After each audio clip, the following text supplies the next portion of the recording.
What is a man but the final resting place of his many decisions? Every time, no, it's like every time you do something, it's like you do a thing and then it's immediately gets worse. followed by like, oh no! You either die with a factory producing 10,000 of a completely useless doo-doo powder, or live long enough to become a captain of industry, and maybe do the things that come with it. Automatically, because that I still have to do by hand. And that's hard work, you know? Like, Arknight's delicate hands are meant to be on me, not on trees. G'day, gamers. Welcome to Arknights Endfield. I was kinda shocked when I actually got accepted into the closed beta test, especially after the video I made following the first test. All flashbacks aside, what was it like? Now, I know I'm not exactly someone who takes the community values. This comes from both being a small creator and profoundly stupid.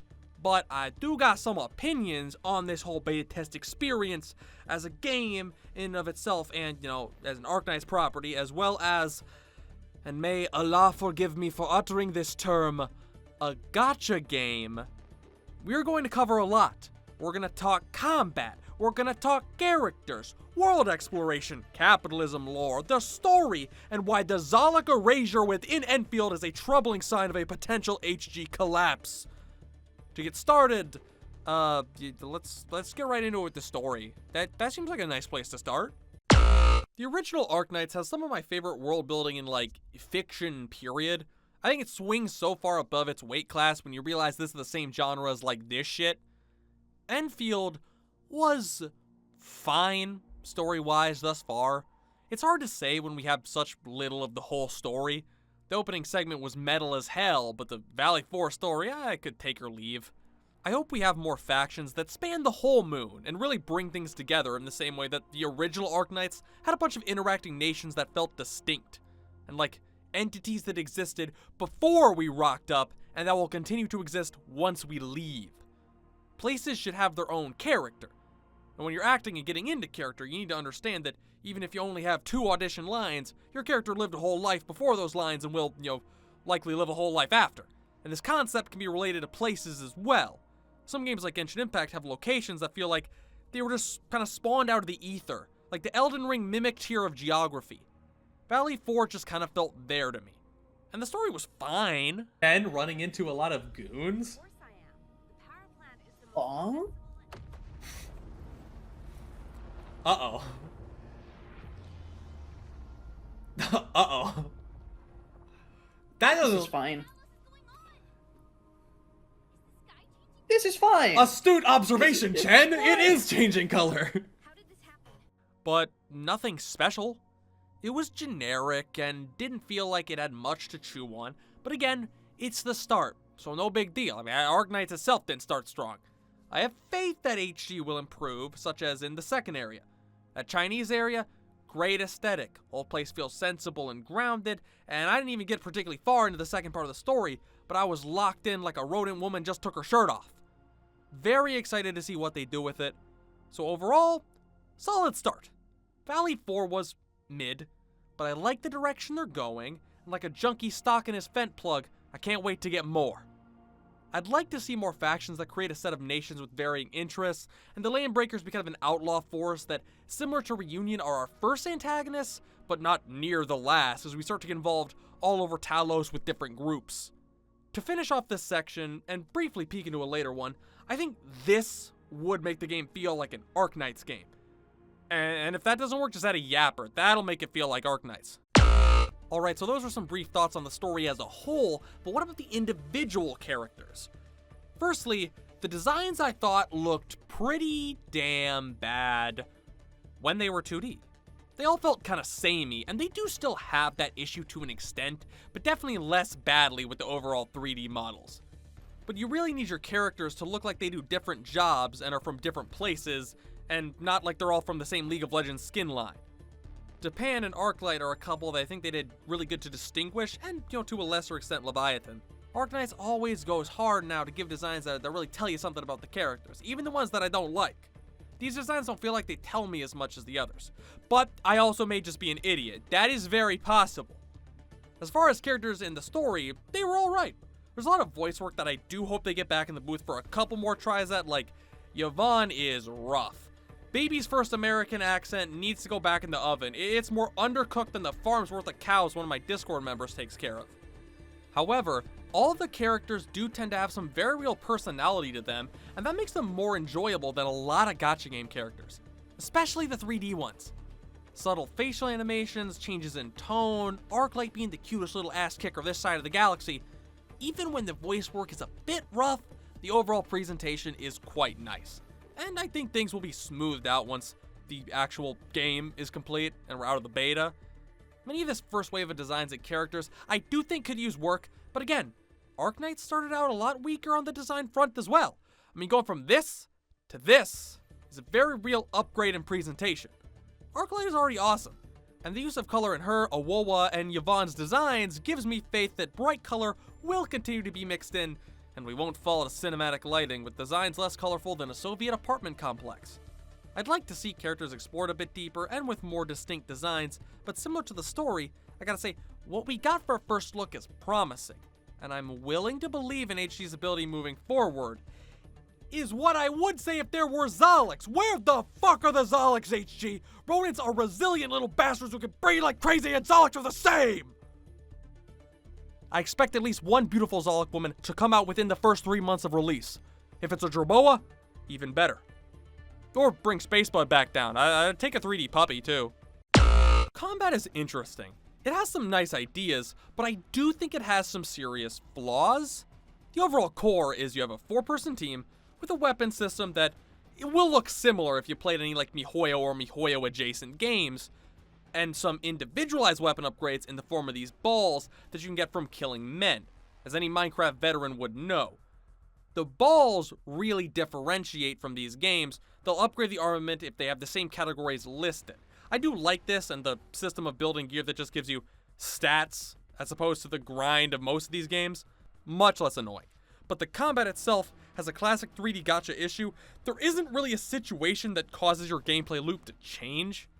Allow me to explain. You build your team comp with a Hello Kitty girl, melanated horse pussy, Harry Potter bird, and Angelina Arknights. And you proc all their combo skills off each other, and it's cool, and it feels good, and then you do it over, and over, and over, and over, and over, and over, until the heat death of the universe.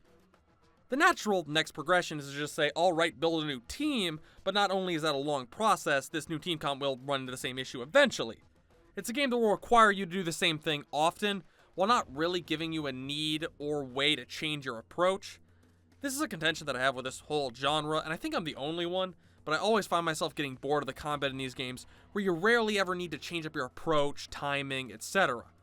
I still think Enfield has this issue less. I think it is still more varied than a Genshin Impact, but it is something that I think will eventually be an issue. Now, there were some good boss fights and even overworld large enemies that gave me faith that HG will be sure to give more dynamic challenges, and hell, things that are as simple as, Yvonne's ult. No, I do not care what it's actually called, it's an ult, where she just kind of sits her all natty platinum dumpy down and unloads, is satisfying with the sounds and like colorful number going up. I think overall I'll probably not be a huge fan of the combat if I'm honest, but compared to the other games in its sphere, it does still feel more dynamic. Tagging in characters for abilities without needing to switch with them feels nice, feels clean. And the fact that sometimes to dodge you need to cancel your combo, I think is a good thing because it puts kind of an emphasis on timing your setups, and sometimes has you stressing to finish out that combo before an attack comes. There are some more things that I can mention that I enjoyed and wasn't a huge fan of in this video, but we're keeping it short. Okay, so let's sum it up in a way that even damn dirty, stupid sarcasm could understand. Even as someone who generally gets quite bored of the combat in this genre, I found that in spite of some similar problems ailing Enfield, it still puts together a much better overall product that, while still repetitive, takes longer to get stale. And to segue into the next statement, it also is only a small part of the core gameplay loop, alongside world exploration and unethical mining and crafting operations that lead to mass pollution of our new beautiful landscape. World exploration is not just cool and graphically nice, but It's got some other key advantages over a lot of its peers in the genre. Firstly, there is a serious, tangible gameplay reason to explore the world. Everywhere you go, you can find resources that then go back in your factory that then can produce more resources in an infinite Ouroboros of capitalism and resource exploitation. You can still find your chests and your godly flying testicles that give you a little premium currency like any other open world gacha. However, it's the fact that even the common plants can be turned around and produced at an industrial scale to turn into health items, seeds, suspicious colored powders, and improvised explosives. Not to mention resource deposits for mining, overworld facilities that you can put down that need power, ones that are already there that need power, things to set up like weapon and zipline systems. The overworld feels so much more dynamic when you can build up across all of it, even have like multiple factories. This isn't even getting into the fact that the whole factory building in the Chinese area is different, adding more mechanics where you need to look for water in the overworld. It's great. Valley 4 is a bit generic, both its futuristic elements and its scraped together whole area, but the design really comes together in that second area, which is the most beautiful location I can honestly remember in a gacha game. Even the puzzles in the open world are decent. I like the little Tetris Minesweeper combo game. Must have been a steamy night at the puzzle store to make those. Overall, the exploration is actually rewarding, has good design, gives you the ability to influence it more, and isn't too big or empty like a lot of these games. Because when it comes to an open world game, like a cave diver seeing a hole the size of a tennis ball entitled, "If you enter, we will not even be able to retrieve your body," sometimes smaller is better. Now then, what a lot of people are waiting for. Capitalism lore, industrial revolution, gaming, Gooner satisfactory. What is the factory building like? The factory building is the unique selling point of Enfield, and it even coincides with some of the earlier things we talked about like the gear and the overworld control. There is a whole multi-layered tech tree that's smaller than usual because it's the beta. I'm sorry, little Timmy, but 3 is not an average number of levels in your tech tree. Not to mention the Chinese one with only 2. However, even the limited number of facilities available have different purposes across different materials, and it will take hours to set everything up and find different materials. I doubt it's quite satisfactory levels of depth, or will be, because I mean, there's a bunch more to it. Like, does satisfactory have asses like this? Didn't think so. There are multiple facilities across the world that you'll set up, and these new outposts that you can put factories on and can also be leveled up. There's just so much. I, oddly enough, don't have a ton to say about the factory. Here's some clips of how it started. It's worse. Followed by like, oh no! It's so over! Why do you doubt me? Why do you doubt me? Okay. Yeah. And then from here, we're gonna loop it around. Whoop, whoop, whoop, whoop, whoop, whoop. Oh no. Can I fit this? Can I fit We're gonna this? do the oop, oop, oop, oop, oop, oop. We're gonna give them the old oop, oop, oop, oop, oop, oop. Okay. The old Zoidberg. Boop, boop, boop, boop, boop, boop, boop, all around there. Boom! Look at that. Fuck! No, those can't be refined! Ah! Now here's what I got set up. Ignore that everything is clogged because, well, 10K is not enough storage space, HG. I sleep once and the whole factory is filled. That being said, it's so satisfying. You'll be squealing and kicking your feet like an e-girl who just got her first OnlyFans check. Something about seeing everything happen in 3D is it's very pleasing to the lizard brain. I hope they keep getting creative as we move to future areas, like a desert that you can burrow into, like the great Roingus, ancient keeper of the sands and lord of the sun. When it comes to the factory, there's always something you can do at one of your facilities to make them better, upgrade your mining materials, produce new plants, become the ATF's worst nightmare, contract Zolok women and pay them at well above the industry standard price. At least I would if HG would release Zoloks at Enfield. I need my fucking rodents. We're literally pumping water as the main factory chain to the second area. You gotta give me a beaver at least. I'm starving, Hypergriff. You can't leave a man, rat girl, homeless like this. Anyways, all in all, what do I think of Enfield and this closed beta test? Not enough Zolok! I think my thoughts on Enfield as a game can be pretty well summed up by something Isaac Wolf said when we were discussing the game on the Harmless's C Squad, which is an Arknights D&D campaign on Wednesdays at 10 a.m. Eastern Standard Time, or whatever the fuck that is in your time. Supa is there too, go watch it. And while you're at it, like and subscribe. Now, what was I talking about? Oh, yeah. Enfield is a standard single-player game that you'll play for like 40 hours minimum on release, where the gacha's kinda optional. And the gacha itself is slightly more friendly than MiHoYo as far as characters, hitting max pity 10 rolls earlier, but the weapon system being a free currency given when you roll on a banner that you can choose to invest into 5-star, 6-star, or rotating gambling weapons. Flawed, still, but way better than MiHoYo. Although, then again, not super important. The game will be good. The factory is nice, the story's okay but with room to grow, the world exploration and combat are solid, even if I have some issues with the combat, but all in all, the one big thing that kind of disappoints me about the game is the Arknights' identity. The project, for the most part right now, could easily just be Enfield.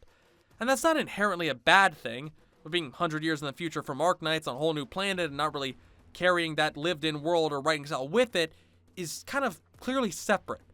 I still try to hope that it will come back, that it will really be an Arknights property, that you'll be able to look at it and say, yeah, Arknights Endfield. And I do, as I said, still try to hope. After all, I'm the most positive man in the Arknights community. Until HG do something I don't like, or make another alter or skin for a character who is clearly fucking mid. Thanks for watching. I'm still balls deep in rereading every event for that big video, so I hope you can forgive me if things seem a bit rushed for this video.